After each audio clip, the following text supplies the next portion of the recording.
सुप्रभात बच्चों, कैसे हैं आप सभी। मैं आशा करती हूँ कि आप सभी अच्छे होंगे, अपने घर पर होंगे और स्वस्थ होंगे। मैं कृपाली पीजीटी हिंदी विषय से स्प्रिंगडेल सीनियर सेकेंडरी स्कूल में आप सभी का स्वागत करती हूँ।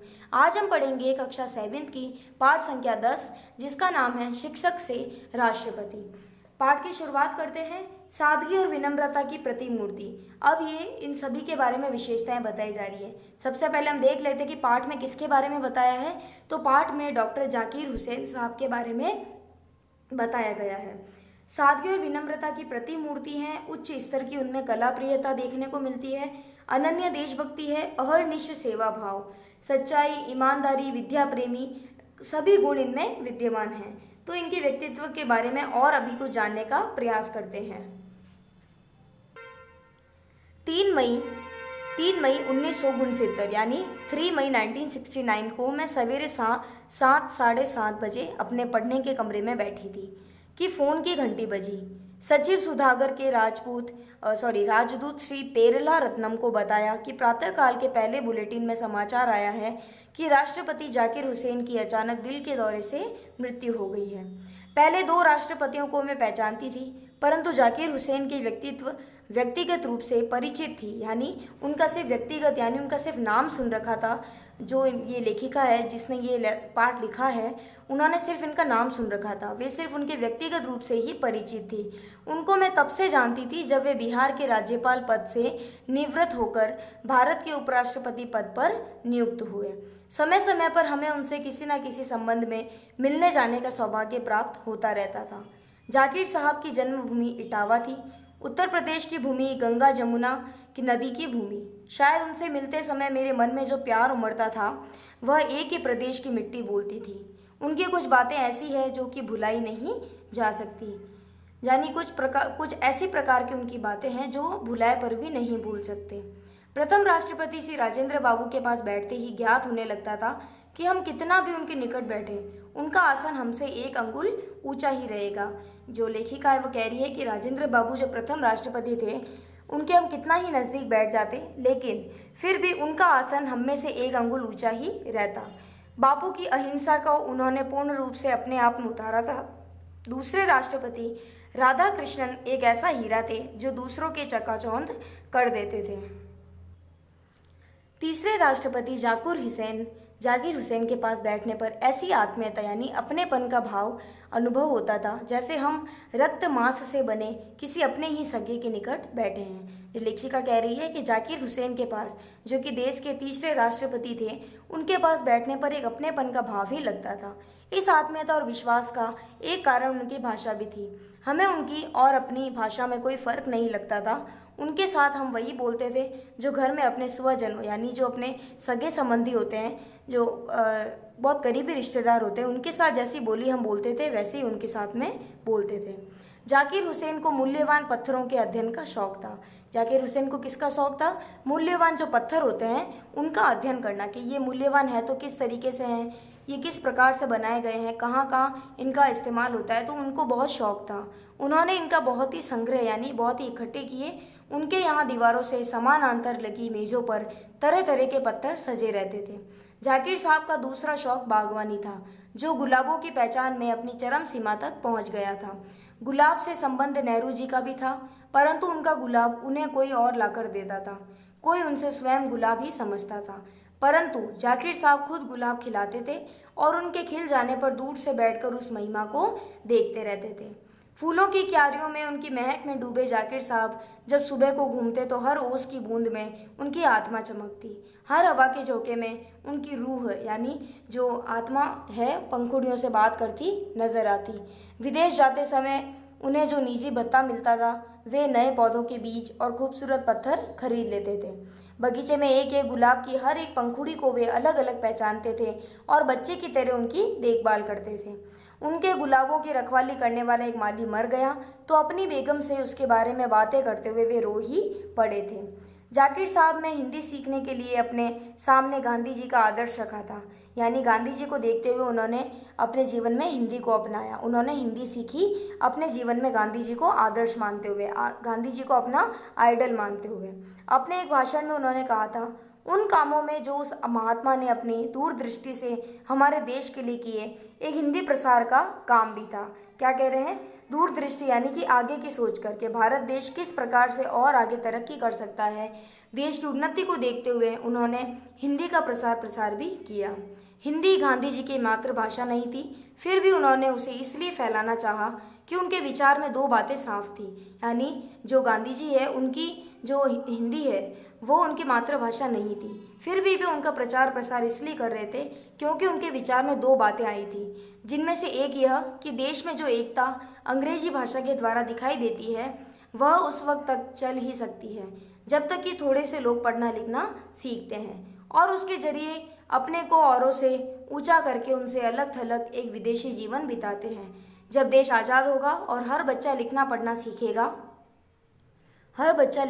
सीख जाएगा तो वह विदेशी भाषा का नहीं हो सकता, यानी अगर पूरा देश हिंदी बोलना सीख जाएगा तो फिर वो विदेशी भाषा को नहीं अपनाएगा।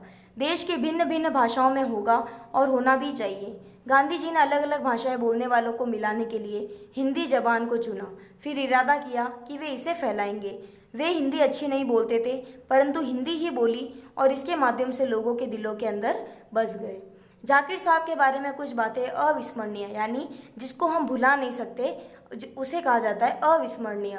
13 मई 1966 यानी 13 मई 1967 को राष्ट्रपति का पद संभालते हुए उन्होंने कहा था, किसने? जाकिर हुसैन ने, सारा भारत मेरा घर है, मेरी सच्ची लगन से इस घर को मजबूत और सुंदर बनाने की कोशिश करूंगा ताकि यह मेरे महान देशवासियों का उपयुक्त घर हो, यानी उनके लिए सहज घर बन सके जिसमें इंसाफ और खुशहाली अपना स्थान ले सके, जिसमें उचित न्याय हो सके।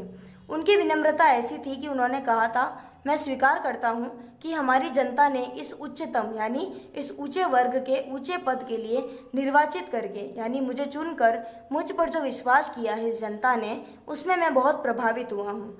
यह भावना इस वजह से और भी प्रबल हो जाती है कि भारत के महान सपूत डॉक्टर राधाकृष्ण के बाद मुझ में इस पद को संभालने के लिए कहा गया। मैं उनके कदमों पर चलने की कोशिश करूंगा, लेकिन उनकी बराबरी कैसे कर सकूंगा। अब जाकिर हुसैन कह रहे हैं कि देश की जनता का मैं बहुत आभार प्रकट करता हूं कि उन्होंने डॉक्टर राधाकृष्ण के बाद अगर राष्ट्रपति के रूप में किसी को चुना तो वो मैं हूं, लेकिन मैं कोशिश करूंगा कि मैं उनके नक्शे कदम पर चल सकूं। किनके? डॉक्टर राधाकृष्णन के। और मैं उनकी बराबरी कैसे करूंगा? मैं उनकी बराबरी तो कभी कर ही नहीं सकता। एक और घटना याद आती है।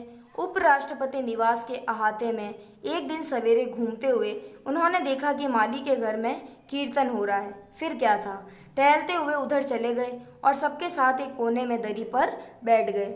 जब कुर्सी लाने के लिए कहा गया तो बोले, भगवान के घर में सब बराबर होते हैं, और दरी पर ही बैठे रहे। क्या कह रहे हैं? इससे देखा जाता है उनकी एक और विशेषता कि उन्हें किसी प्रकार का अहंकार नहीं था। क्या कह रहे हैं कि जब वो कीर्तन में गए थे तो वहाँ पर उनके कोने में एक दरी पर बैठ गए, जबकि उनके लिए कुर्सी भी लाई गई, लेकिन वो बोलते हैं कि भगवान के घर पे तो सब बराबर होते हैं, कौन नीचे बैठता है कौन ऊपर, इससे कोई फर्क नहीं पड़ता। पटियाला में पंजाबी विश्वविद्यालय में गुरु गोविंद सिंह संस्थान की नींव रखने को उनसे कहा गया तो बोले, आपने मुझसे इस पवित्र संस्थान की नींव रखने को कहा है। इससे मुझे याद आता है कि अमृतसर में दरबार साहब की नींव डालने के लिए भी एक मुसलमान को ही बुलाया गया था, और यह कहते कहते उनका गला भर आया, आंखों में आंसू बहने लगे। इस प्रकार वो देखते हैं कि किस प्रकार मेरे जाति पाति में भेदभाव नहीं किया गया है, कि गुरु गोविंद सिंह जो कि हिंदू थे और थे पंजाब से, लेकिन उनके पवित्र संस्थान की नींव रखने के लिए जाकिर हुसैन को कहा गया, जो कि जात से क्या थे? मुसलमान। फिर भी लोगों ने उनके जात पात को भेदभाव नहीं करते हुए वो नींव का पत्थर उन्हीं से डलवाया, तो उनका गला भरा, यानी आंखों में बहुत तेज आंसू बहने लगे और वो बोल ही नहीं पाए। बड़े बड़े योद्धा सिख सरदार श्रोताओं को भी उस समय आंखें भर आई। देश के आने वाले बच्चे बापू को भूल न जाए, इस संबंध में उन्होंने एक बार कहा था। आप आज्ञा दें तो इस अवसर से लाभ उठाकर गांधी जी के संबंध में कुछ आपसे कहूँ। उनको जानने और समझने से उनके काम को समझना और उस पर जी जान से लगना जरा सरल हो सकता है। यह इसलिए और भी करना चाहता हूँ कि अब दिन पर दिन उन लोगों की संख्या घट रही है जिन्होंने गांधी जी को देखा था, उनके साथ काम किया था, उनके बताए हुए रास्ते पर चले थे।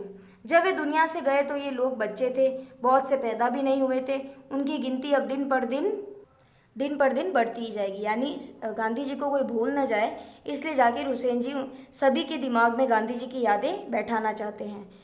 नया काल होगा, नए हाल होंगे, नए जंजाल होंगे। ऐसा न हो कि यह नई नस्ल गांधी जी और उनके कार्यों की तह में जो विचार थे उनको भुला बैठे।